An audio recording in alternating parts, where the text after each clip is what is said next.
ดีค่ะวันนี้ยายเจ้ยพามาเบิ่งเกษตรผสมผสานเป็นอย่างไรยายเจ้ยอันนี้จักมีแต่อีหยังแน่นะพี่น้องมันหลายอย่างก็เลยว่าเกษตรผสมผสานอันนี้สามีของยายเจ้ยนี่แหละในเนื้อที่5 ไร่จกซะไปแล้วไร่หนึ่งพี่น้องฮะเธอเบิ่งไว้เป็นไอเดียเนาะยายเจ้ยปลูกอย่างแน่มะลำไยมะละมุดมะ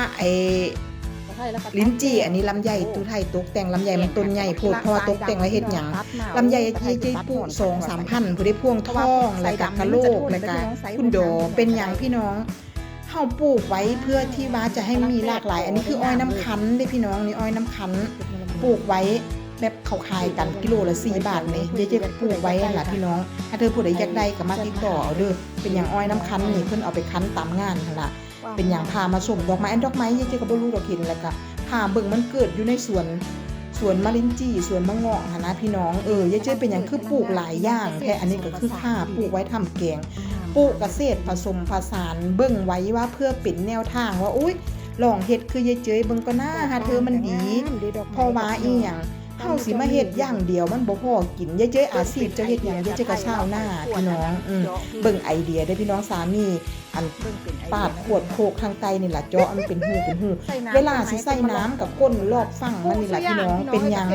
เพราะว่าย่ามันไหลหนีนะพี่น้องเข้าหน้าแล้งแล้วปลายฝนต้นหนาวแล้วอากาศหนาวอากาศมันจะแห้งเนาะพี่น้องยายเจ้จะเอาน้ำมาใส่ยายเจ้ใส่ไฟฟ้าเอาน้ำมาจากฟ้าพี่น้องเพราะว่าม้างต้นยางพี่น้องม้างต้นยางเนาะอายุยาง20 ปีแหละบัดนี้มันเป็นหินพระลานหินทางใต้พี่น้องยายเจ้ยก็เลยโอ้ยพระลานหินทางใต้นั่นเบิ่งก่อนหน้าว่าซันเดย์ปดเบิ่งก่อนหน้าว่าซันเดย์เดบ่ปลูกมะละมุดได้4 เดือนนี่พี่น้อง5 เดือนกำลังจับมากจับหน่วยตาไทยก็เลยว่าบ่จงไว้หลายนะพี่น้องจงไว้เบิ่งจักหน่วยเดียวเพราะว่าพี่น้องมีหมู่แนะนำมาว่าปลูกพันธุ์กระสวยมาเล่เด้อยายเจ้ยเจ้าสิ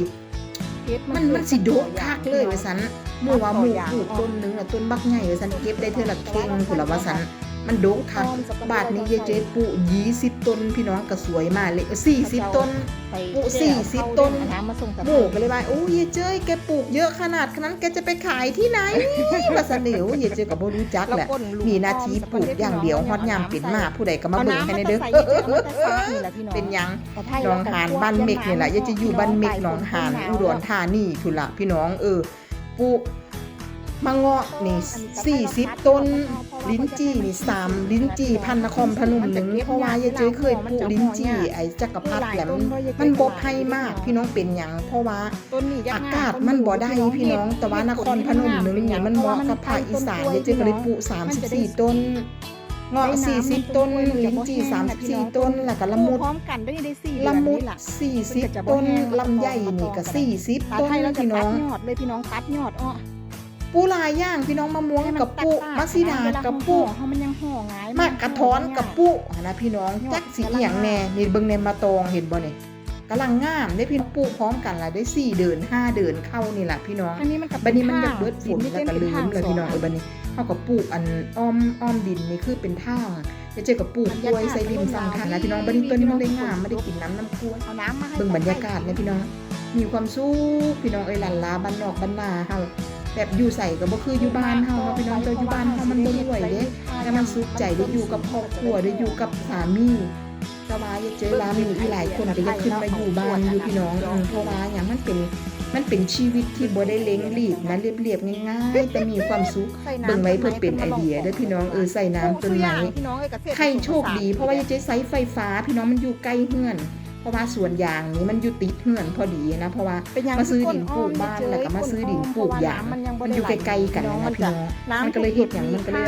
สบายนะขอบคุณที่ชมคลิปนี้ให้เด้อจ้าเบิ่งไว้เพื่อเป็นแนวทาง